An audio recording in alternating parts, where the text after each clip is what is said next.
Hello, I'm Kevin Shuker and this is Health Fox. We're coming to you today from the Upper West Side from the restaurant Quintessence, one of New York's only organic, raw, living food restaurants, and we're here to attend a lecture by Mathew Grace. And get a load of the subject of this lecture if you want something exciting in your life: medical fraud and the great AIDS hoax. So sit back for some great information on Health Fox.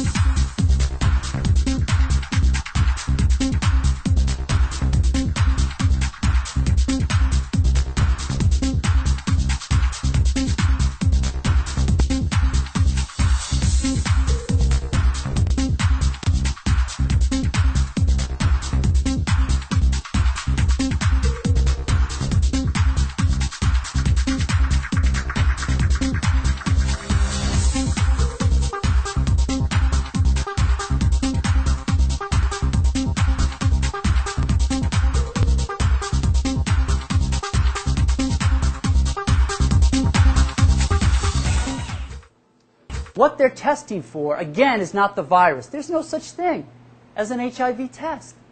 There's an antibody test, and they claim that if you have antibodies, they will react with the certain test that they give you.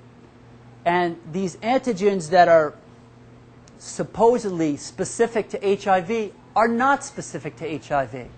So that if you've had a flu, you could show up HIV positive. If you've had a flu shot, you could show up HIV positive.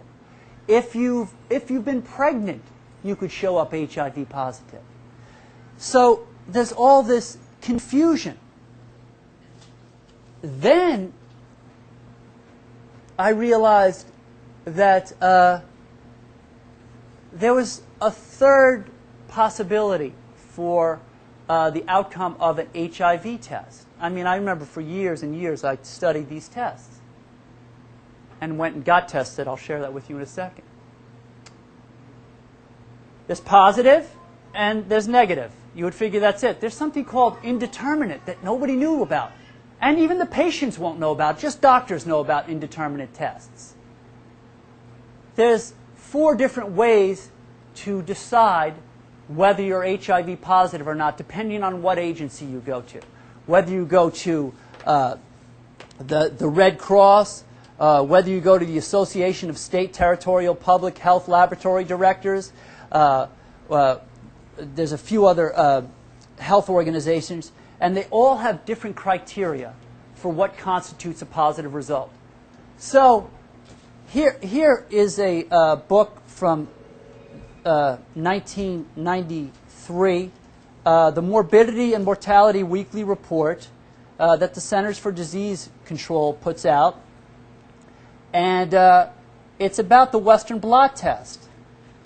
And here's what it says to me, that there's interpretive criteria, that clinicians must consider the total profile for a client when attempting to make a diagnosis after indeterminate Western blot results have been obtained. Accurate diagnosis for such persons can be challenging, and the challenge can be complicated by the tendency of some clients to become distressed by the apparent uncertainty of their results. Well, what are we talking about here? Here's what we're talking about. You go into the doctor and you take a blood test, and he wants to tell you, and you want to find out whether you're HIV positive or not, and he doesn't know. The test doesn't tell him. So what does he do? This is the form I had to fill out when I went to the health department to take an HIV test. And here are the questions it asks. Personal information, male. Then it says ethnicity on the side, white, Hispanic, black, Asian, other. Then it says source of referral, health status.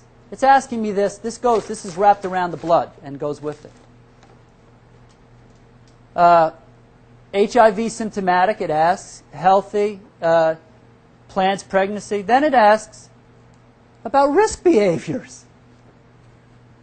Shares needles, cleans needles, gets high before sex, and then a whole bunch of sexual acts it asks about. Then it says risk category. Check all that apply. Gay, male, bisexual, IV user, hemophiliac, transfused, prostitute. 20 different categories. On the back it asks mental health status, chance of HIV, know any people with AIDS, plan changes in behavior. And I'm beginning to ask myself, why is it that they're asking me these questions? Do I have it or do I not? Is it in my blood or is it not? And here's the problem. An individual goes to his doctor, and he lives in the West Village, and he has an earring, and he's gay, and he takes this test, and he has a flu symptom, and a cough, maybe an outbreak on his skin from the poppers that he's taking, because poppers cause Kaposi sarcoma. Poppers is amyl nitrate. It's what a lot of gay men use to have sex.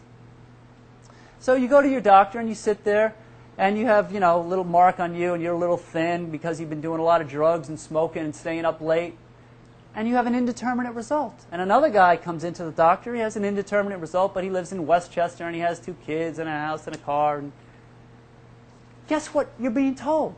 And according to Harold Jaffe, from the director of AIDS at CDC, before 1992, there were 62,272 people told they had AIDS who had an indeterminate test.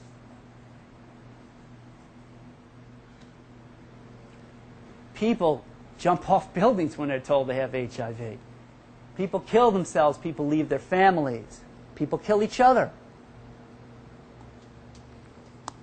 Goes on. So, the tests don't work. They're nonspecific. They're testing for antibodies, which they claim are specific to this entity called HIV, and they're not. There's 20 different reasons why you could show up HIV positive. So the point is, don't ever get tested. Don't ever let any of your friends get tested. The tests don't work. In 1986, there were less people diagnosed with AIDS than in 1987, and that is not a great way to keep the threat going. So what happened? They took the 15 or 16 symptoms of what they called AIDS, and they widened the diagnostic criteria for what constituted an AIDS diagnosis. So in other words, where it used to just be, respiratory problems, excessive weight loss, severe headaches, now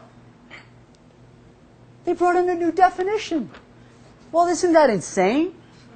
If I say, exactly, it is laughable. If I say that a diagnosis of chickenpox includes lesions on the skin, red rash on the skin, and a temperature, and then all of a sudden I say, well, it also includes tuberculosis and falling out of hair, then it becomes something else, doesn't it? It becomes another entity. Well, maybe if it's pretty close, maybe you could see why they would do it. Wait till you see how they expanded the criteria to make it look like the AIDS epidemic was growing. And it says right across, they're not hiding it, new definition for AIDS arrives bringing new concern. And I'll read to you. The new definition, which went into effect on New Year's Day, is expected to almost double the number of new cases reported nationwide this year and help health officials better gauge the extent of the AIDS epidemic.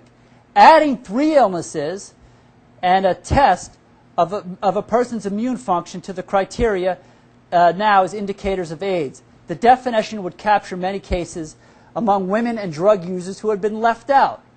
And what did they add? They added cervical cancer as an AIDS symptom. They added pulmonary tuberculosis. And one other I can't find right now, but what does cervical cancer have to do with this? Nonetheless, they expanded the criteria. Now, all of a sudden, the next day, of course, AIDS doubles, and the threat continues. And what are people dying of? What are people dying of? Well, I'll get to that in a second. They say it's an epidemic, correct? And everybody believes it. And there's so many numbers and so many advertisements and media releases that proves it's an epidemic. Well, I went and I looked at the numbers of AIDS deaths compared to other deaths. It's fairly shocking. What I found in the first 10 years of what they called AIDS, 20,000 people a year died from this syndrome, AIDS. So in 10 years, 120,000 people died of what they called AIDS. In the same 10 years, 3,500,000 people died of strokes. 3 million people died of tobacco-related illness. 1,280,000 people died of improperly taken prescribed drugs. That's 10 times the number of people who have died from AIDS. There were 1 million alcohol-related deaths. 500,000 people died of radiation exposure. And 120,000 people died of what they called AIDS. And I'm asking, how is that an epidemic? According to Dr. Dean Burke, he says that in that same amount of time, 500,000 people died of fluoride poisoning. That's the drug, that's the chemical that they put into our water supply to keep us safe. 500,000 people died compared to 128,000. Why aren't we making quilts out of that? Why not? 90,000 children a year are murdered. Now look, I'm not here to belittle anything. I'm just here to try to give a little perspective about what you're told and how it seems compared to what it really is. Now, you say, Matt, well, if HIV isn't the cause of AIDS, people are dying. There's no question. I'm not here to debate that people aren't dying. But what are people dying of? What is the drug of the day for AIDS? What do you give? AZT, correct? AZT is the most toxic drug ever allowed to be dispensed to an individual. It's what's known in medical parlance as a DNA chain terminator. It will stop your body from producing blood, period. If I were to take AZT, if you were to take AZT, you would develop what are known as AIDS symptoms. Pretty much any symptom now is an AIDS symptom. If you test positive on these tests that don't work and you have a flu, you have AIDS. If your CD4 count is below 400 and you test positive, you have AIDS. Even if you're indeterminately tested, you have AIDS. So, this drug, AZT, very interesting drug. The man who created this drug created it to try to help cancer patients. And he said it's too toxic for human consumption. And on it, it has the skull and crossbones. It has the international sign for poison on it. It says toxic by inhalation, in contact with skin, and if swallowed. You're not supposed to touch it. Now we have, in this country, in the prison system, mandatory suspension of AZT. You must take AZT if you show positive on this test. Pregnant mothers are forced to take AZT by the state and by the federal government if they show up positive. AZT will kill you. It will kill you, it will kill your baby. It's the most toxic drug ever allowed to be dispensed. I had a friend of mine who is a doctor who came to my lectures. I've been doing this for, 14 years. And he was diagnosed with what they call AIDS. And he said to me these words. He said, Matthew, he said, everything you say to me is, I can't argue with. It's evident, but I'm too brainwashed. At the time of his death, he was taking about 17 to 18 different drugs and walking around his house with an intravenous, an IV, walking around his house. Never before has a patient been so drugged. Cancer patients are even told after 6 weeks you have to stop your chemotherapy because it will kill you. AIDS patients are not told that. Okay, so people will say, and here's one of the big questions that come up. What about AIDS in Africa. And this is the most devious, low-down, pure evil thing I've seen. Since I was a kid, I've seen what goes on in Africa. I've seen people starving to death. I've seen poor water supply or no water supply. And we've all seen the pictures of these malnutritioned people. Doctors go over there on drug company grants. By the way, over $2.5 billion of AZT has been sold. $2.5 billion. So doctors go to Africa on drug company grants. And they don't even use the Western blot test. They use the ELISA test, which they say is a screening test. And then they imagine and tell to the public and report what the predictions are for the year. And we all know how horrible it is over there. And instead of giving them clean water and food, they get AZT. And we know what happens. And the death rates haven't jumped in Africa. The death rates are the same that they've always been. They're just now attributed to what this dread disease is. Now there's companies over there that want to study the genes of these people. They want to build a billion-dollar laboratory over there to study the genes of these people instead of giving them food and water, which makes all the sense in the world. There are a huge list of toxic drugs besides AZT, DDI, DDT, DDC. None of these drugs, none of them have been proven to work against the battle of AIDS. There's one thing that does work, and I've seen it work repeatedly, over and over again. And that is to, first of all, know that you've been lied to, that there's no such thing as HIV causing AIDS or HIV causing anything, and that the drugs you are taking are killing you. For years, I have searched with a friend of mine who runs an organization called HEAL, Michael Elmer. We have searched for one person who has died of what they call AIDS who wasn't taking either illicit drugs or prescribed drugs. Can't find one. Can't find one person. The common denominator in every AIDS death is the drugging.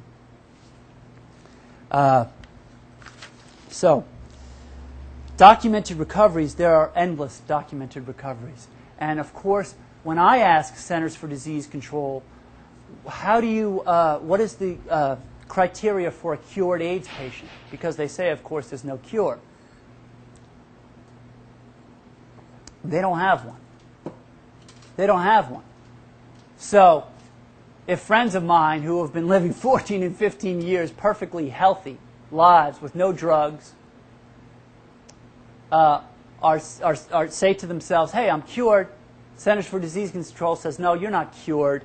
The virus is just lying dormant. It's hiding out. Now, here's a question I often ask of my audience, and it's an interesting response. How many people here know what a virus is and would be willing to talk about it in public? And believe me, I'm with you. I'm making a point here, and here is the point.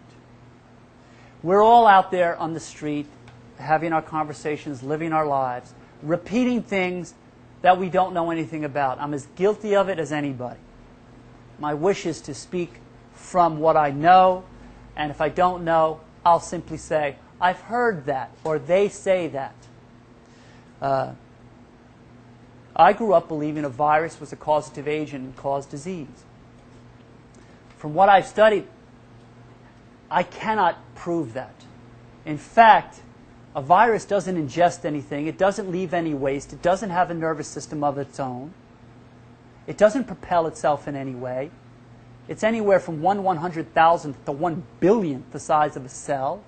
And doctors are claiming that this is the agent that takes over a body, that causes other diseases like herpes and flus. And I don't see it. In fact, I'm quite sure that viruses and germs are not the cause of disease. And if you wish to find out for yourself, you can. I verified this for myself. There's no flu season for me.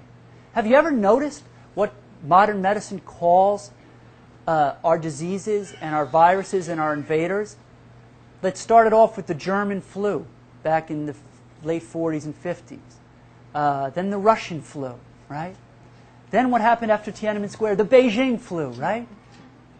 Right? Then now where does AIDS come from? Africa, right? Where does West Nile-like virus come up? Another bogus myth. Africa, always invading. We're never responsible. There's no Michigan bug. There's no New York flu. It's always a foreign invader that's coming to get us. And what I'm saying is that there is no science behind this. Absolutely no science that a virus can cause anything.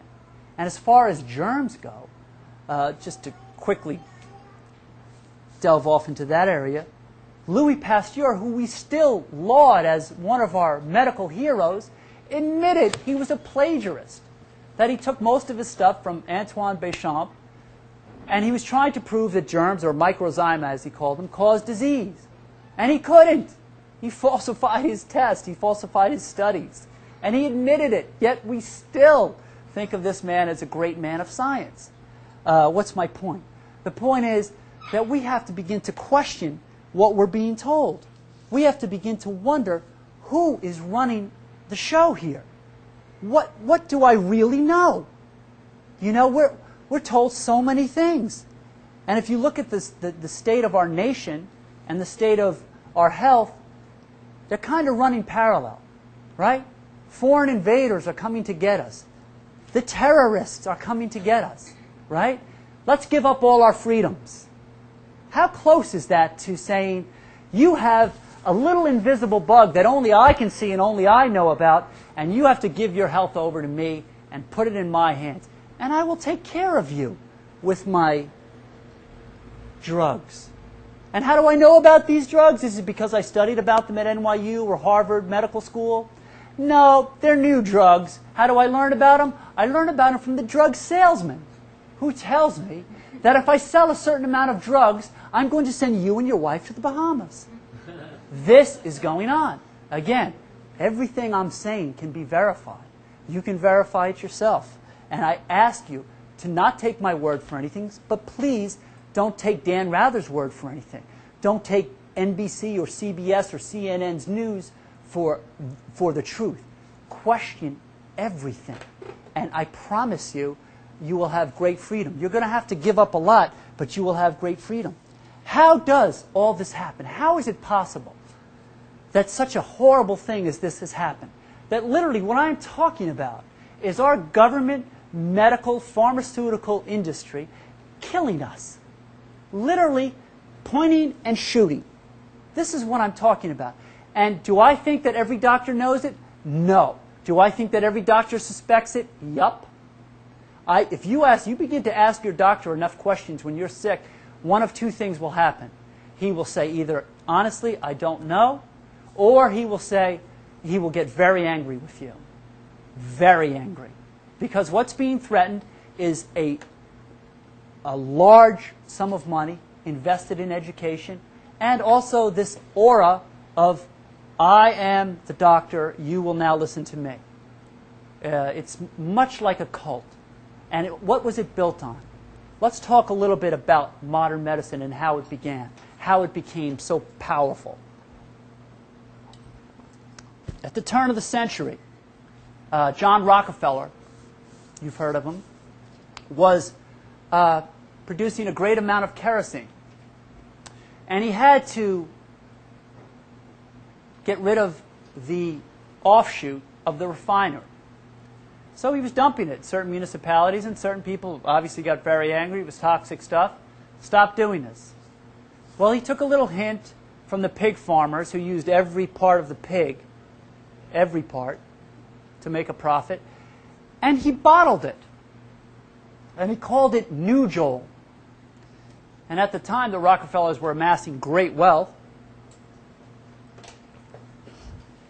And in the press, he paid doctors and people and senators to talk about the benefits of this Nujol, which was simply nothing but the offshoot of his oil refineries. And he bottled it and he sold it for a nickel at first. It cost him 1/5 of a penny to bottle. And all of a sudden, he realized, whoa, what an industry I have here. And if I can get people to convince certain schools to begin to teach this idea that pharmaceuticals and drugs and the germ theory are the medicine of the future, I'm going to do great. There's a book called Naked Empress by Hans Rüsch, and he talks just about how this empire started. I'll tell you a little bit of the background of it. He hired a man named Abraham Flexner to go around the country to chiropractic schools, to midwifery schools, to black medical colleges, all women's colleges, all kinds of schools, and offer them this. This offer, which is, if you're willing to teach the pharmaceutical way of well-being, we will give you large grants. Well, a lot of people say, well, this doesn't make any sense. This isn't scientific. And after a year, Abraham Flexner, the Flexner Report, I believe it was of 1910 or 1911, came back with his report. And any school that was willing to teach the pharmaceutical methods of wellness were granted huge sums of money. Huge sums of money. In fact, Chicago University was granted $35 million. Johns Hopkins University, huge grant. I'll read to you a little from Morris Beale's book called The Drug Story. America's largest and most ruthless industrial combine, the Rockefeller Empire, which was built on Standard Oil Company in the early part of this century, became interested in the drug trade after making breathtaking profits from palming off bottled petroleum called Nujol as a supposed cure for cancer and later for constipation.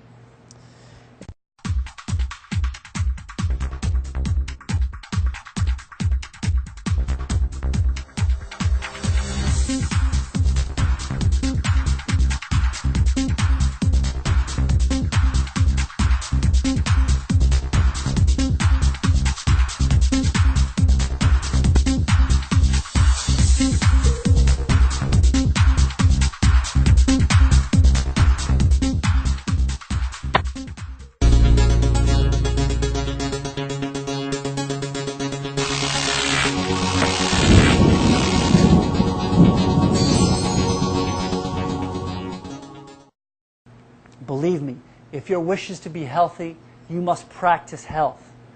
Healthy acts always produce health. But you know what? There's no money involved in that. There's no profits to be made from that. This is a multi-billion-dollar industry.